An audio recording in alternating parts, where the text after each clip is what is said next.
साल 2017 का यह एक चौंकाने वाला सच्चा घटना है, जिसकी बेटी को 5 साल की उम्र में कैंसर हो गया। कई डॉक्टरों को दिखाने और इलाज कराने पर भी उसमें किसी तरह का सुधार नजर नहीं आया। होते होते एक रात कैंसर ने उसकी जान ले ली। उस बच्ची की जान रात को करीब 1 बजे गई थी। उसी रात को पास के ही एक गांव की महिला मोहिनी को एक ट्रक ने टक्कर मार दी थी। मोहिनी के परिवार वालों ने पूरी विधि के साथ उसे अंतिम विदाई दी। अब बच्ची के परिवार वाले भी उसे दफनाने के लिए जंगल की तरफ निकले। जंगल जाते समय अचानक से उस लड़की के शरीर में हलचल हुई। सभी हैरान हो गए कि मृत लड़की का शरीर कैसे हिल रहा है। थोड़ी ही देर में लड़की जिंदा हो गई और उसके परिवार वाले खुशी खुशी उसे अपने साथ घर ले आए। किसी को इस बात की भनक नहीं थी कि उस लड़की के अंदर उसी रात ट्रक से टकराने वाली मोहिनी की आत्मा घुस गई थी। बच्ची जब से मौत से लौट कर आई थी, तब से ही उदास और चुपचाप एक कोने में बैठी रहती थी। एक दिन उसकी माँ ने उसे खुद अपने हाथों से खाना खिलाया और मामा के घर लेकर जाने की बात कही।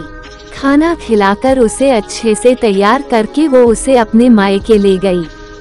रास्ते में वो बच्ची जैसे ही उस ट्रक के हादसे वाली जगह पहुंची, तो उसने अपनी माँ को कहा कि मेरा गांव इधर है। माँ ने उसकी बातों पर बिल्कुल गौर नहीं किया और उस बात को हंसी में टाल दिया। कुछ ही देर में वो अपनी बेटी के मामा यानी अपने भाई के घर पहुंच गई। 1-2 दिन बाद मामा जी के घर के आसपास ही बच्ची के अंदर घुसी मोहिनी को अपनी पड़ोसन सिमरन दिखी। उसने जोर से उसे नाम से पुकारा। सिमरन ने पलट कर देखा तो एक छोटी बच्ची थी।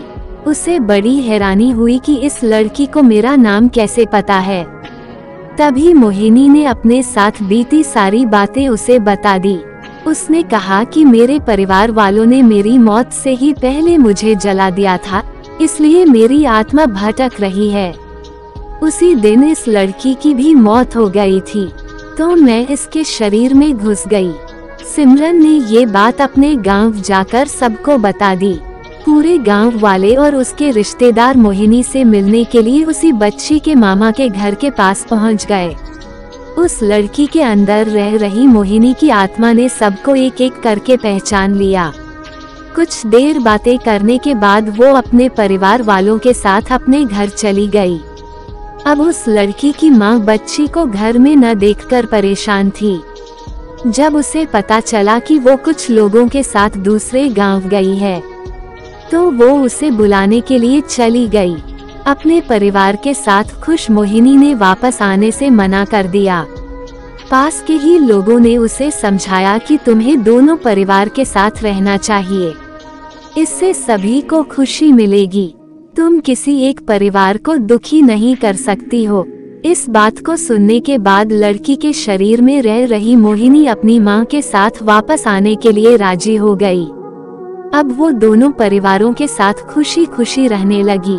जल्दबाजी में किया गया है कार्य अधूरा रह जाता है, इसलिए कोई भी कार्य करने से पहले उसे अच्छे से देख परख लेना चाहिए। धन्यवाद।